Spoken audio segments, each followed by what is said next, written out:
Welcome to the new sound of online radio. Welcome to the sound of Universal Broadcasting Network. 'Cause you make me feel like I've been locked out of heaven. A mix of today's hits and hard-to-find favorites, combined with the most entertaining and intriguing talk anywhere. This is your sound. This is the sound of Universal Broadcasting Network at UBNradio.com. Happy Halloween, everyone. Yes, it is Halloween, one of my favorite all-time holidays. So we're very excited to be here. And I'm just going to fix my phone and say apologies for the slight delay. We had a little bit of technical difficulty, but we want to welcome you to Distill at a 360-degree view of life in sports. We're very happy to be here today. I'm with my amazing, wonderful partner, Era Switzer. In full World Cup soccer fan gear. In full World Cup soccer fan gear. And Yes. you might be wondering why we're dressed the way we are. I don't know if you can see the face paint on both of us, but we are It's hard to dressed miss up. on me. Yeah, it's very hard to miss on you. I was actually having a conversation with Aaron. I turned around and forgot the face paint was there, and it kind of startled me for a minute. It's like, And I'd like to say I was at work like this all day long. People have been doing that all day. you are a braver woman than me, because I could not go to work with even the little bit of face paint I had on, because I didn't think I could get away with it. So good for you. Thank you. Why are we wearing face paint today? First of all, we want to say hello. Well, I'll tell you. We're wearing face paint today because it is Halloween, but we are also talking about fandom and the extremes that fans will go to root and cheer for their favorite teams, kind of the extreme on the positive side, the extreme on the negative side. And Yeah. it's a topic that is very exciting for us because we are hardcore sports fans, as you can see by at least Era's face paint, not mine. We want to say that we are very happy to be here at our third or fourth home, the UBN Radio Network, and we wanted to say hello to Jarvis, our amazing, wonderful engineer, who, by the way, would not allow us to put face paint on him today. That's all he has to say. I'm going to call you out on it right away. Exactly. Go ahead and respond. I have nothing to say. I'm We sorry. brought extra. It's Halloween. We give you a good reason. I'm sorry. You could wear my scarf. I could do the scarf. We are going to get him on camera one of these days wearing something unusual, I'm sure. It may not be soon, but it will happen. We want to also remind you that we want to hear your thoughts, so please feel free anytime to comment on Facebook Live, as I'm always checking, or to call in at 323-284-7826 or Skype UBN Radio 1 guest. And we really want to hear your stories about, the craziest fans you've ever seen at a game. Crazy things you've done as a Crazy fan would things be you've okay to hear as done. well. Yeah, I'm sure there's a lot of them.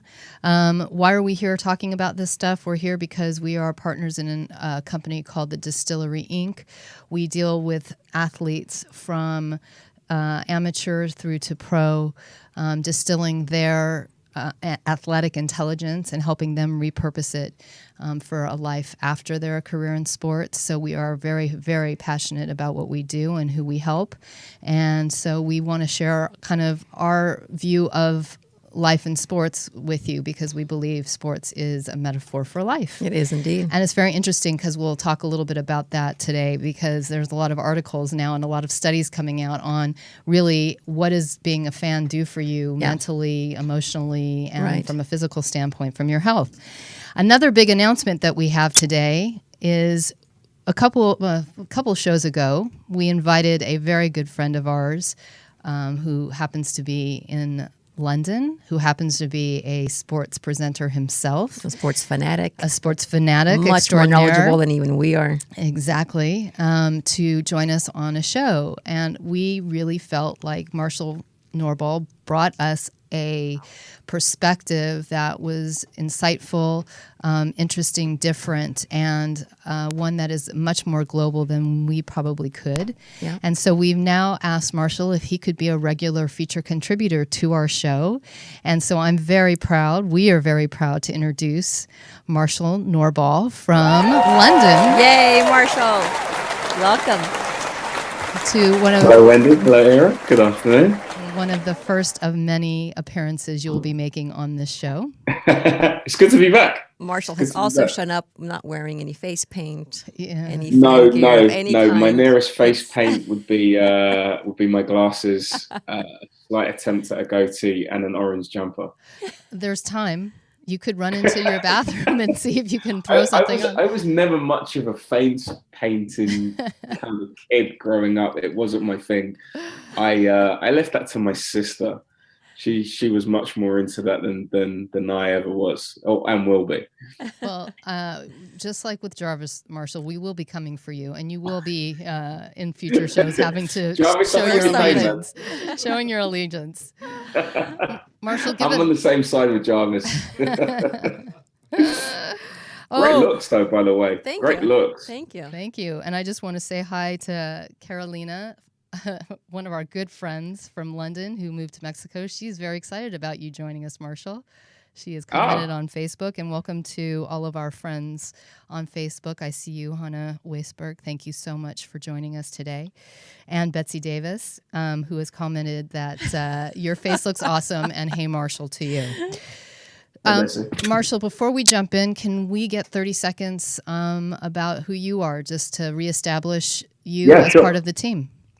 Yeah, so I am a sports broadcaster, mainly across football.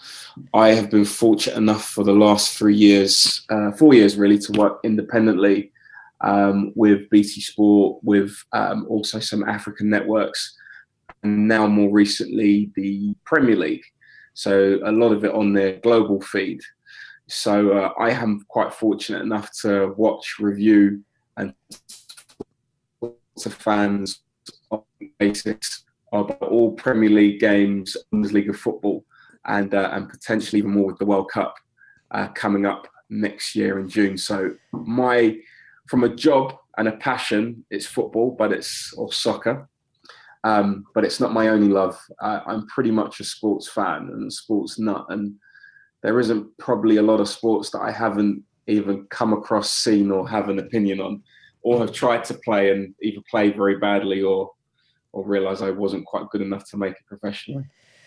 Well, we really are excited to have you because I think, sports globally is a force of nature, and I don't think we would be as good as we can be if we're not addressing what's going on globally around the world in sports. Yeah. So thank you for joining us. Now, as everybody knows, two things happen pretty much every show. One is we talk about my hat. And we can talk about your hat this time. We can talk about my hat. Exactly. We're both wearing hats. We're both wearing hats. Nice.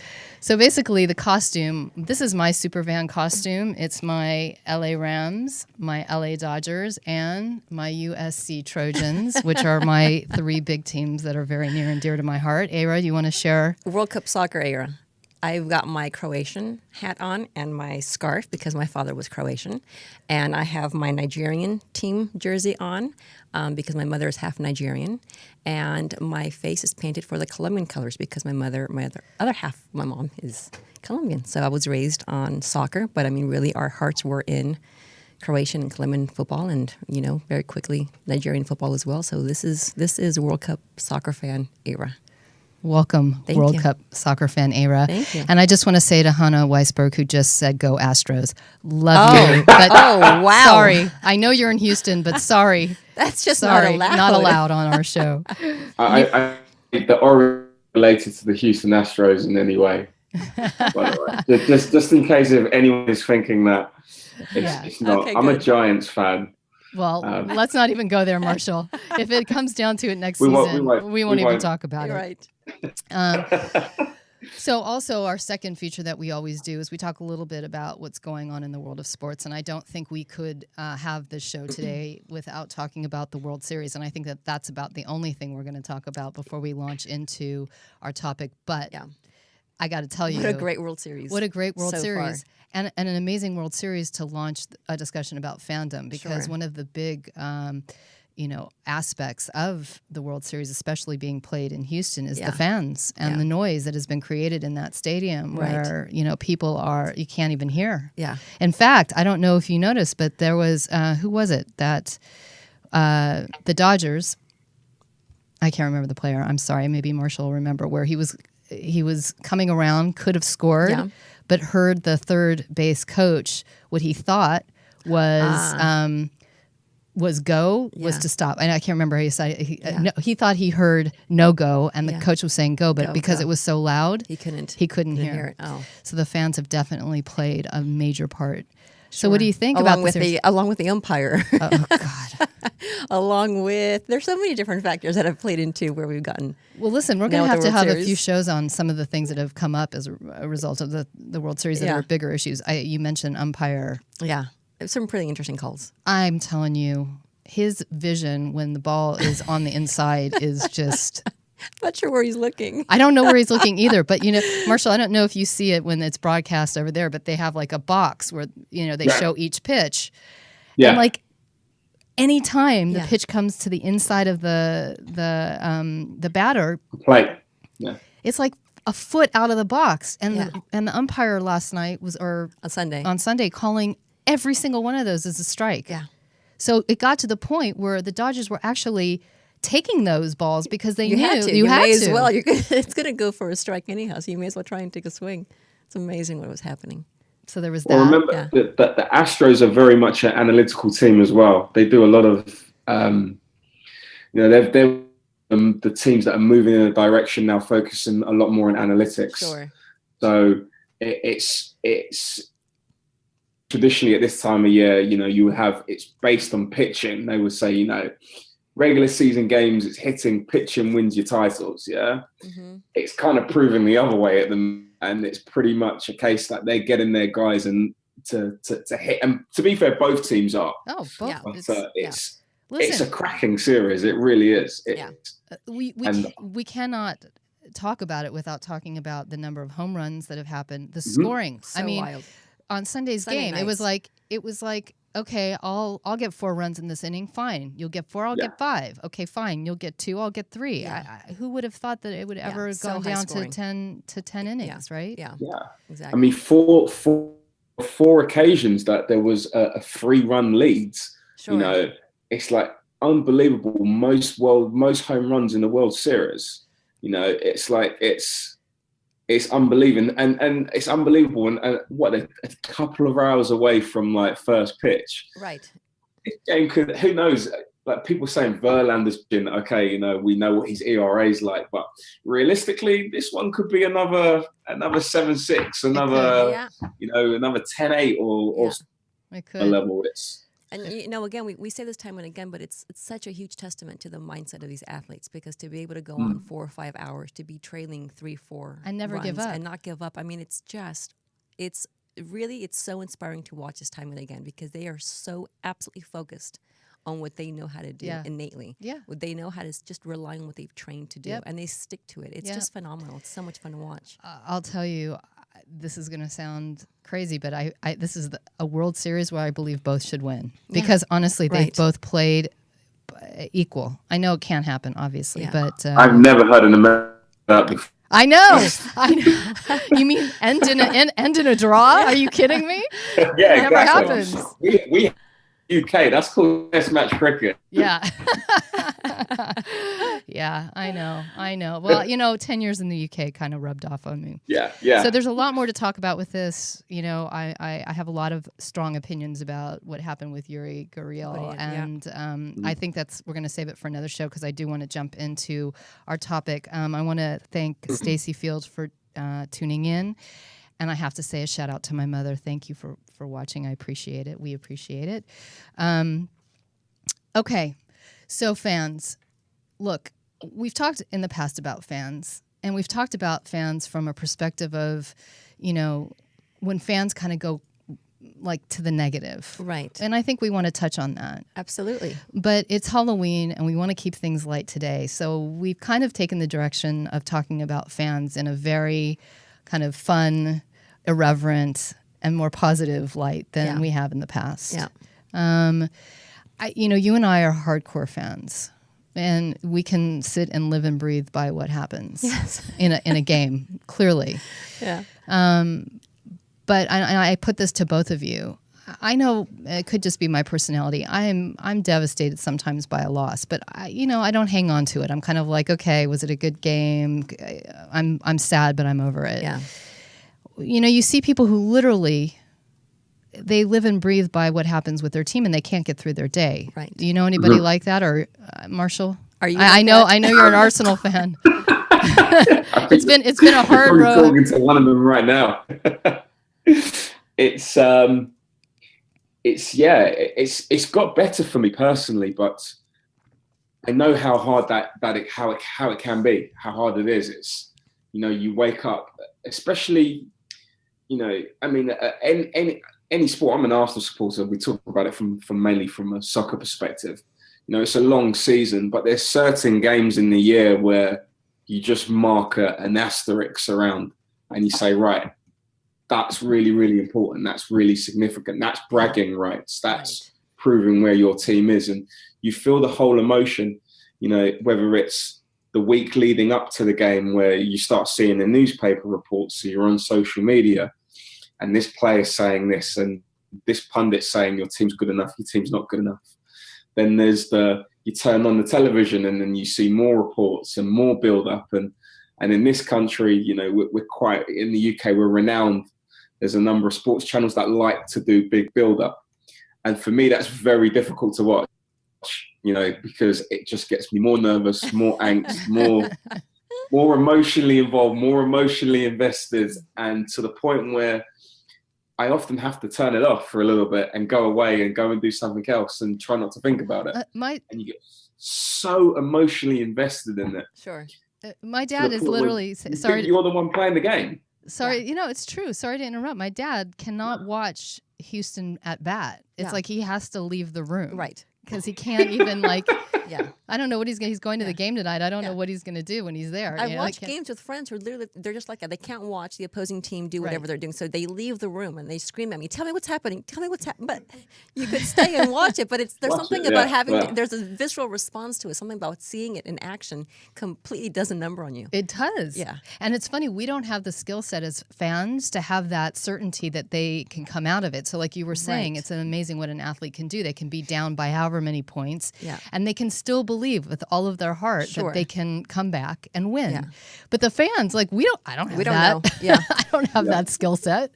Right. So I'm sitting there going, what? Yeah. They're never going to make it. I think that's what's part of a lot of the emotion with the sports fan, because if you're the professional athlete in that situation, you know what you've prepared and trained for. Yeah. So you know that if you do A plus B plus C, the chances of the outcome being right for you is going to be successful, and at least you can know you've given everything. But as a fan, you have absolutely no control, despite all your superstitions or your theories. Sure. And and I'm sure we'll get into that conversation as well. Yeah. You have absolutely no control. And that's probably the most terrifying thing as a fan. It's kind of like being a passenger in a car with a bad, and the driver's not that good. Right? Anything could happen. You got to just hold on for dear life. It's just hope for the best. Yeah. So over the course of the conversation, I'm going to quote a really great article I found on Shape magazine that talks about different 25 reasons that being a hardcore fan is beneficial to you. And one of the things we talked about, you feel like you're part of the team, is the idea that you are allowed to live your dream vicariously through others. And that exactly to your point, what does get people into such a state is that they really do feel like you're part of the team. You're personally invested. You're personally invested. When they win, you win. Yeah. When they lose, you lose. Yeah. And it's a visceral, real feeling. It's not. There's no separation, actually, which is a fascinating psychological, thought that you're so invested in a, particular team that, that you feel it as if it's happening to you. Right. Absolutely. Can you imagine if we got that invested into our jobs at work, when the company wins, I win. I think everyone would love their job if it was like that. But then that's the beauty of sport, isn't it, guys, ladies? Because it's that ability where it kind of, you come out of something out of yourself. It's like just unifies people. Right. In the way that, oh, we're part of the same tribe, we support the same team. You experience the roller coaster emotions Sure. that leads you to winning a major championship, and it's that memory that you keep. And I think that's what makes sport so special. And part of the highs are remembering and overcoming the lows and the difficulties and those tests and those challenges and the Sure. times where you think you've got so close and ultimately you've ended up falling a little short. Wendy and I were just talking about this earlier about a fan's unique coping skills. You're right. And I think it hit me as we were talking about it that in essence what we're saying is that athletic intelligence translates to the fan. So even if you yourself aren't competitive, Right. the fact that you know how to be involved in the world of sports, that you get to watch and support this team, win or lose, because we come back to it time and again, right? Yeah. Even when our teams fall short of the mark, we come back to it time and again. We put our jerseys back on, we paint our faces, we buy our tickets, we show up to the games, we watch it on TV. We are still invested, even if we know we have the very real possibility of losing exists. So I love that because we talk about athletic intelligence with our clients, that they have this real ability to cope despite failure, Right. to embrace failure, Right. to cope with it, and to be able to still apply it and move on. And so what we're saying really is that a fan gets to do the exact same thing. Well, and it's so interesting that you bring that up. I completely agree with you. I mean, look at the poor, Chicago fans for 100 and whatever years, right? Until they won the World Series last year. Yeah. So another interesting article I found was from an organization called ARP, Marshall, which for you who probably doesn't know is the American Association of Retired People. So it does a lot of studies on aging, and from a brain health perspective, one of the things they do talk about is that sports fosters coping mechanisms, coping skills in your brain. Yeah. The ability to deal with hardship, the ability to take in difficult situations and process it and be okay with it. I also want to throw another one out for you guys to talk about.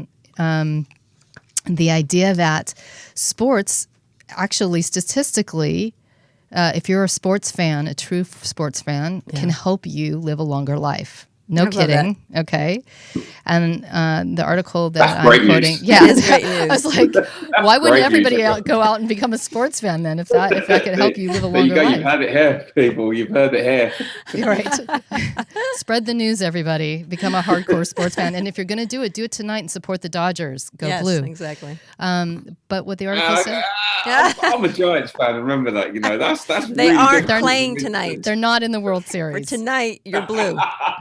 It's an odd year. We only get there in even years. Yeah, well, lucky for us then, right? Maintaining a strong social network, especially one with healthy pals, improves your chances of living longer by 50%. That's wild. 50, Wow. 50, folks. It doubles your odds of surviving cancer and wards off colds. Friends may even reduce your risk of cardiovascular disease because supportive friendships can help you cope with stress. So if you are a fan and have hardcore fans alongside you, they can support your physical health. Except I have to say I saw many posts on Facebook from both Astro fans and Dodger fans saying that these games are pretty much giving them heart attacks. So maybe there's a little bit something we need to worry about. Again, there always is that fine line. Yeah. We can all walk up to that fine line, and then something about our psyche makes us cross that line into an area that just doesn't need to be explored. By the way, now that you're saying that, I know I wanted to explore this a little bit, but you brought up a good segue, and before I go there, I'm going to say hi to Charles Nahal, who is watching from the UK. Thank you for tuning in. Aira, you read something that maybe Marshall can address. Oh, Marshall, yes. The Tottenham fans that were just banned for life for throwing urine on the opposing fans. Yes. See, that's what I'm talking about. We show up. We've taken the time to spend money on tickets. We've put on the gear. We want to go and fully support our teams. And then something drives us to this point where we find it appropriate on any level. That's that line. Era, that's the line. Yeah. I mean, it's again with football in the UK, it's exceptionally tribal. Yes. I would say even more so than a lot of the more traditional US sports. Yeah. And one of the big rivalries in London, for some unknown reason, is Tottenham and West Ham. Sure. Despite the fact that geographically they are based in London, but one's in the north and the other's in the east. Yeah. But West Ham really don't like Tottenham and vice versa. So they had a huge game at Wembley last week in what's now called the Carabao Cup, so the League Cup. Yeah. And Tottenham were 2-0 up, and West Ham came back and won 3-2, which was against many 3 respects. goals in 15 minutes, right? Was it 15? Yeah, 3 goals in So about wild. 15 minutes. Soccer. Which never Completely happens. turned the game Yeah. around. My brother, he's a West Ham, and it was a big occasion for them. Sure. And how a lot of fans react with that kind of disgust is to do things to that level, and it's as you said, Eric, it's that line of showing passion and support for your team, but at some point there is too much.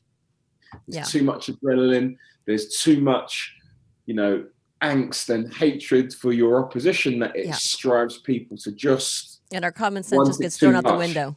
Yeah. And now they can't go back to the club that they've loved pretty much. For life. They're banned for life. It just, these are the kinds of things that we were talking about earlier, when you get to go and you build this camaraderie. Complete strangers sitting around you and you are hugging and you're high-fiving and you're sharing the stories and you're crying together. And then next thing you know, you just cross that line. And then the next thing you do, you're peeing in a cup. You're peeing in a cup and you're tossing it at someone, a human being. Because it's going to make a difference on how the game ends right. up. Right? It really isn't going to change the outcome. Not, but it's a brilliant message, though, that for us about our environment, and it's as in what you see there, they may have been in a section of crowds where they're very passionate, and there's other sections of grounds where you see team fans are very supportive in there, and they want the best for their team, but they know where their limitations are. They know not to go too far. Yeah. But there are with every single club, there's certain areas where, one of the more common terms is ultras, where they're so fanatical that they'll wear their heart on their sleeve. They'll probably have, they'll show all their emotion, all their energy for their football team. And when there's a group of them like that, that energy can effectively force them to want to do something like that. Yeah. No, it's such a great reminder. Our environment. Very thin line, though. It's a very thin line. Yeah. It is. And one of the things that we've talked about in the past on this topic is the fact that sports does provide an outlet psychologically and emotionally for people to express emotions where they normally wouldn't. Right. So I always tell the story, Marshall, about how one time I was invited to go to the Six Nations rugby match in Wales. It was Wales against England. And gosh, this was probably 2005, 2006, where Wales beat England for the first time in many, many, many years, right? And there was 3 middle-aged guys sitting right in front of me, literally weeping. Sobbing as if they had either just buried somebody, God forbid, or they just saw their first child being born. It was a guttural, visceral sobbing. Yeah. They were Welsh. This was like they were so happy. Yeah. And I find it very interesting, and we've talked about it with a psychologist where, sports and being a fan gives people permission to actually have emotions that they may not be able to share. That they may not be able to share otherwise. Yeah. Absolutely. There's something about that environment, to Marshall's earlier point, our environment allows for certain things to happen. And it actually sometimes sort of encourages us to do things that maybe we shouldn't be doing. But if you think about the way you behave on the job, for example, it's not as easy to show those emotions. No. And if you were showing up on the job and failing as often as sometimes our teams do, you might not be going in the World Series. You might not be going back to that job. But again, our teams fail, our teams lose, and we continue to go back and support them time and again. There's something that we it's so deep within us. But it's not only that. It's not that we continue to support them. And this is another one of the 25 benefits is that we actually are a witness to how you can overcome failure and how it gives you permission to fail and to know that it's okay and life goes on. And for some reason outside of sports, we just don't feel as comfortable accepting that mindset. Right. But it's true in sports. And can you imagine how the athlete has to, they live it every day. Right. They live it every day. Yeah. And, that's why I think elite athletes become elite athletes. I don't think you can be an elite athlete without having the ability to ride those roller coaster, rides and go up and down and be able to assess your own failure in a way that maybe we're not, And us we're mere watching mortars. a game once a week, maybe. Exactly. But these guys are doing it. These guys Every and women single are doing day. it every single day. At practice, you're failing. At practice, you're not doing something quite right, and yet you continue to come back. Exactly. Another quick fact, which I think that many of our viewers would be very excited to find out, watching is a workout. So when you're a hardcore fan, get this. The average 150-pound woman burns more than 100 calories per hour attending a live sporting event. And that's just while sitting. Yeah. But it includes walking to and from your car, up and down flights of stairs, getting up and yelling for your team. But interestingly, even if you can't make it to a live event, don't worry about it. If you're watching the game from your home in your living room or perched on a stool in a bar, as long as you're not drinking 15 beers while you're watching, you can still burn more than 200 calories during a 3-hour football game. And That's pretty good. It's amazing, actually. Pretty good, isn't it? It's amazing. And if you stand up while you're watching for the whole game, it's another 150 calories you can burn. So here you go, fans. You're working. You're standing, you're cheering, you're sitting, and you're grabbing for the next drink, the next bag of chips. But, you're also analyzing the game and you're criticizing bad calls and, it takes a lot of work to enjoy a sporting event. It is stressful. It is. But can you imagine that? So I encourage all of our viewers to get out and watch a freaking game, right? Yeah. Like you want to lose some weight. Yeah. Again, you have to be careful. Don't eat the nachos while you're watching. Sure. Don't drink the beer. But, if you want a serious workout, that's a lot of calories in 3 hours. Yeah, exactly. It's a good deal. Betsy Davis is making a comment. It's easier to understand that sports records are cyclical at work or in life. It's different. So I think Betsy's making the point that we can't necessarily bring that into our work or our life. I could argue, however, though, life is cyclical and work is cyclical. And we all have ups and downs in our careers and in our personal lives. So. Yeah. No, absolutely. You take it, for example, if you're an accountant, tax season comes every year. Yeah. Do you know people in accounting? Oh, I do. And I see them every year. Pulling their hair out, walking around with a giant bottle of Tums, antacids. Marshall, I don't know if you guys, familiar with those. But people know that there are cycles in life, and yet they oftentimes struggle to cope with those. But in sports, again, for some reason, it's a little different. It gives you an outlet that isn't quite the same. Exactly. Well, you're not so attached to it. It's not you. Yeah. It's not you, but it's not you, but it's not. It is you, but it's not you. Exactly. So there's a disconnect and there. I think also with sport, one thing that is also brilliant is that its ability in the workplace is to bring people together, is to give people that topic, that did you see that fight the other night? Or, did you see the tennis Federer and Nadal? Oh my gosh, wasn't that sensational? Right. And it has that ability to strike conversation, to create forms of unity, to bring people together, regardless if you know everything about sport or not. Turning it on, just watching it, whether you're on TV or you're fortunate enough to be there, it does have the ability to bring people together. Sure. I want you to know that you've just hit one of the 25 benefits of being a fan, Marshall, without even knowing it. It's a conversation starter. And the way the article talked about it is more when you may not know somebody, it's a way to start a conversation. But I think it's a really good point that you bring up as well. It is something where we can flex our conversation skills, regardless of whether we know somebody or not. Yeah. And it's a collective, even if you're not a huge sports fan, right now you're seeing what's going on in the World Series. You can't not be hearing about it, right?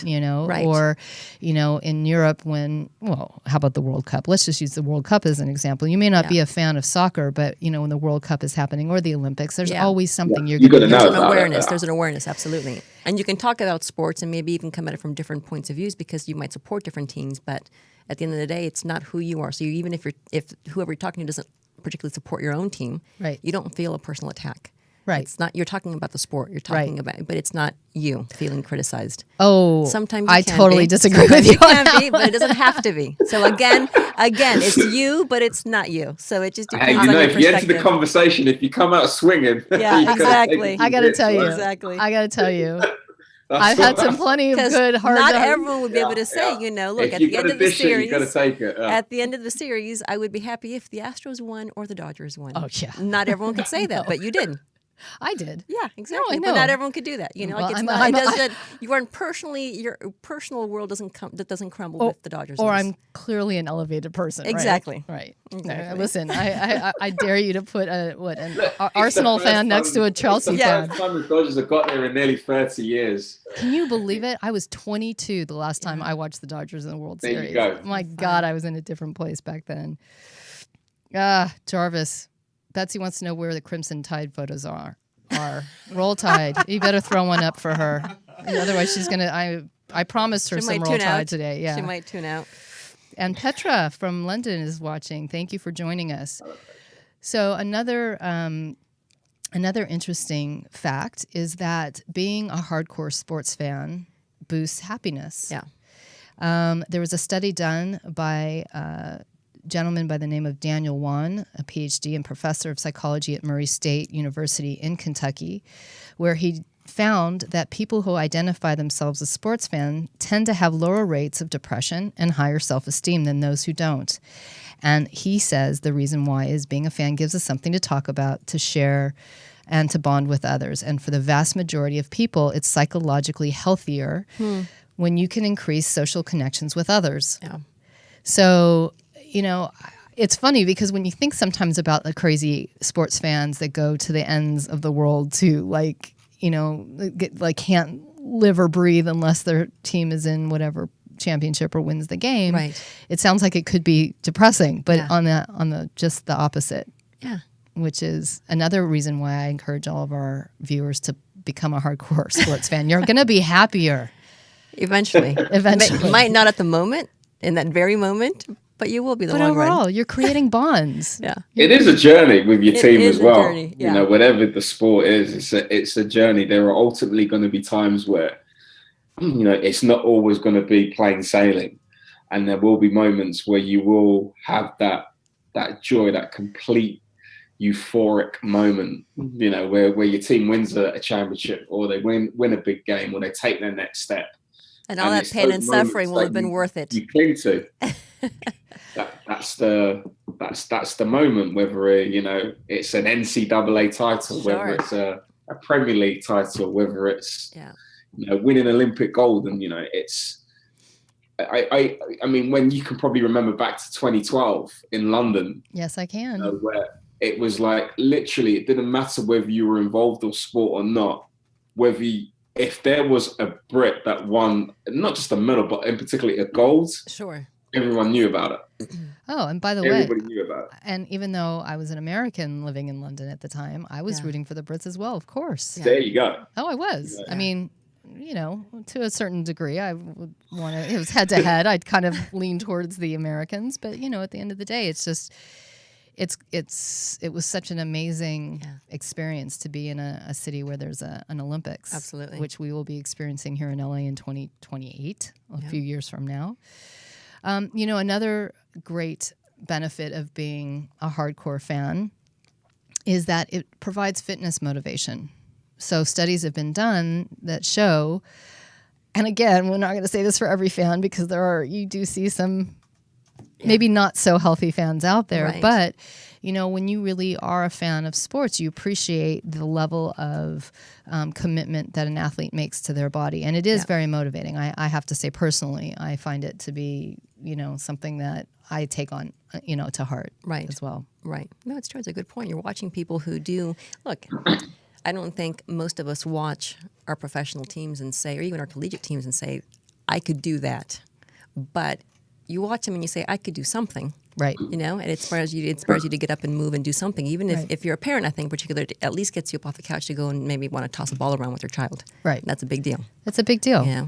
And to that point, it's also family bonding. Yeah. Families do gather around sports teams. Marshall, do you have anybody in your family that roots for anybody else but Arsenal?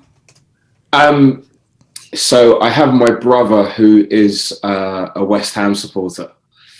That's So, right, you just said that. So actually, it's weird because he has ties both with Arsenal and West Ham United. So he was born in the West Ham area, but as he was growing up, he was able to get to more and more Arsenal games, and it was there that he took me to.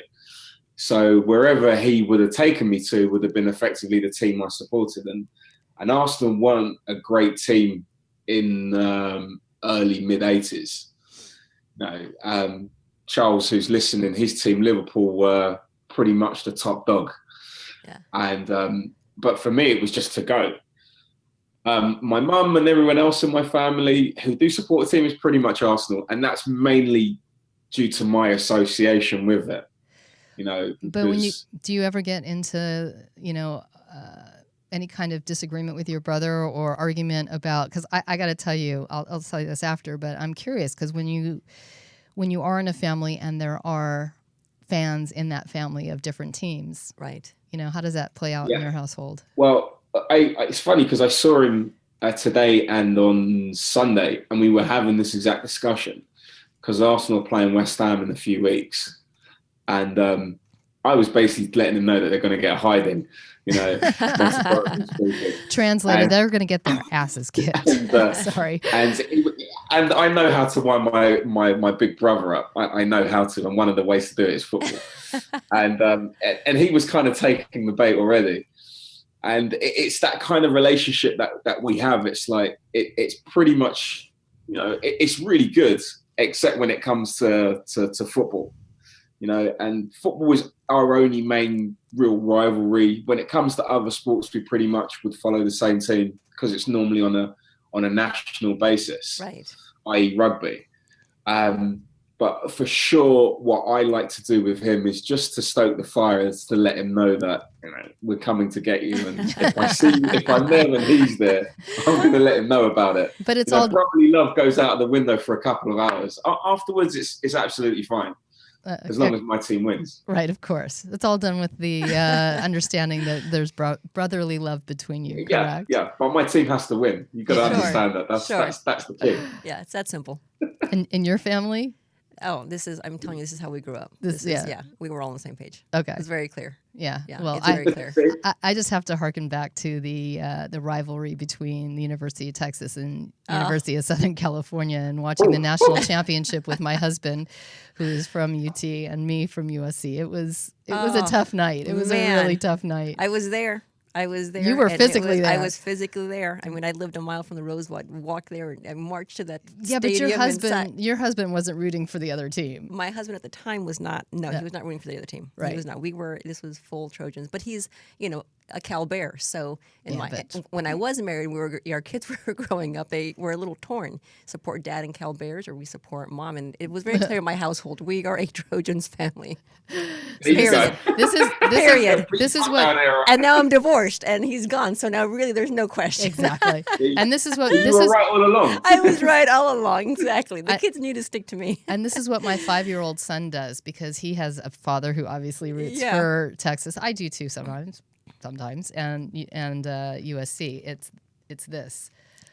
Go Trojans, hook 'em horns. Yes. So my son David, from an early age, got this down really well because he didn't want to upset either one of us. It's called an identity crisis. Yeah, I know. Well, he can figure it out when he gets older. He can figure it out. Gemini, right? Yes, he is. Yes, so he's gonna have that problem for a while. Yeah, exactly. The other thing that I think it's really important to mention about being a hardcore sports fan is that it does build communities. And what we see out of the sports communities when there are trying times, like we talked a few shows back about the work that not only athletes were doing, but their fans to support relief efforts for Hurricane Harvey and other major challenges that were going on at the same time. Yeah. What it does do is bring people together. More for the positive, I think, than anything else. And I feel like that's one of the most fundamental things about being a hardcore sports fan. And I say that because the two people that I'm sitting next to today, I have had the pleasure and honor of being in a sports community with. I mean, I think I mentioned Marshall and I used to stay up in the middle of the night to watch the Super Bowl or football games that we loved, and you and I, whatever. Yeah. I'll even root for your football teams, when during. If you're watching with me, there's no option. Alternate, I know. There's no option. But I saw the look in your face there. Did you? Like, is there a question? You don't Jarvis step a foot in this house unless you're supporting my team. You don't Jarvis is actually afraid of that look. He's seen it before. You don't have to support my team, but then you don't get to stay in my house and watch the game on my TV. Exactly. Exactly. You're welcome to leave now. Yeah. I have no real allegiance, given that my team is not going to the World Cup. So now I have 3 teams to root for other than mine. So You've got a better chance of winning. Yeah. Unfortunately, I would love to be. I will be rooting for England, but I don't know that they'll have much of a chance to win. Yeah, you're right. I hate to say it. Yeah, but we just won the under-17s World Cup, so that was pretty a big impressive. deal. Yeah. And I just want to say hi to our friend Peter Sobey, who's now watching, and Vicky Joe Costanza. Thank you so much for tuning in. Yeah, so it builds community. It's something that we can rally around. We can do positive things with. Yeah.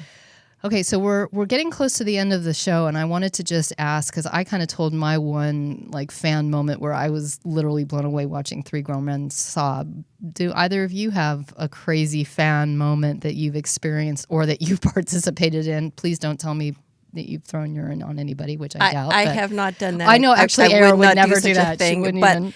I do have to. I mean, Marshall briefly touched on it earlier. There's a huge difference watching sporting events here in the U.S. than in just about any other part of the world. Yes, so I true. can. I mean, I've got so many sports stories about just being at a sporting event in South America, in Argentina, where it's just a different world. The entire stadium is vibrating. Yeah. Bleachers could give it any second, and mass destruction. Exactly, So it's. I mean, I've got countless stories, but there is really something unique, really fun, I think, about being in another country, watching a sporting event, a country that's different than your own home. Yeah. Something really, really different, really unique, I think. I agree. Like I said, I had the privilege of living in London for 10 years and going to many football matches and rugby and cricket even, and it is a very different experience. Yeah. There's a collective there that is there's a different feel. Nothing negative to us. It's just a different not at feel. all. It's different. I mean, here in the U.S., people are familiar with season tickets. In other parts of the world, you are buying lifetime memberships to clubs. Right. Your child is born, you leave the hospital that day, and you have purchased a lifetime membership to your local soccer club, for example. Yeah. It's a completely different experience. Yeah. Marshall, any funny stories you want to share? I wouldn't say this one's funny, but it's more one of my favourite moments at a live event. And I mentioned about London 2012. And so I was very fortunate to be at the Olympic Stadium the night of Super Saturday. Now, to most people around the world, they won't necessarily know what it is, but in this country, in the UK, it was the same night where not only the golden goal of British sport, that'd be Jessica Ennis-Hill, she won her gold for her heptathlon. I remember it well. But Greg Rutherford also surprisingly won long jump gold. And then Mo Farah won the 10,000 meters. And I picked that moment specifically because I remember that whole race, the noise when Mo was running the whole 25 laps, it was getting louder and louder. Wow. And I've never heard a noise of 80,000 people cheering home one person down a home straight. Yeah. It was literally, and I've been fortunate enough to be in many stadiums with, huge crowds, great atmosphere. But that was when he crossed the line, I saw people not knowing each other, hugging. Can't believe what they've just experienced. Yeah. And when you hear back and you listen to Steve Cram's commentary on the BBC, everything was it was just absolutely unbelievable. So wild. How great. And that for me is very much a lasting memory of what sport does. Well, listen, we've got to tune off now. Marshall, we're really, really, really excited that you're going to be joining us more often. You've got some fans out there. Mike says he loves seeing you on the show. Hey, Mikey. I want to thank everybody who has been watching. Cat B, thank you so much for tuning in. Betsy, thank you so much for all your comments. She also said I wouldn't be allowed in her house if I don't watch some, if I don't root for her teams. Oh, of course. It's very simple. Yeah, it's very simple. It's the way she and I are friends. We're so happy to be here today. Happy Halloween to everyone. Please be safe when you go out and trick or treat. Our next show is going to be on November 14th. Jarvis, as always, thank you so much for your skills. We really love you, and thank you for being our security blanket as ever. Please remember to like us on the Distillery Inc. Facebook page. We are also on iTunes. You can subscribe to our podcast there and on YouTube. We will see you in 2 weeks' time. In 2 weeks. Have Thank you a for joining wonderful- us, everyone, and go blue. Go Blue! In the future, There you talk go. radio will actually educate, inspire, and make you think. The future is now. Topics and music that affect your life from Universal Broadcasting Network. Tune in at ubnradio.com.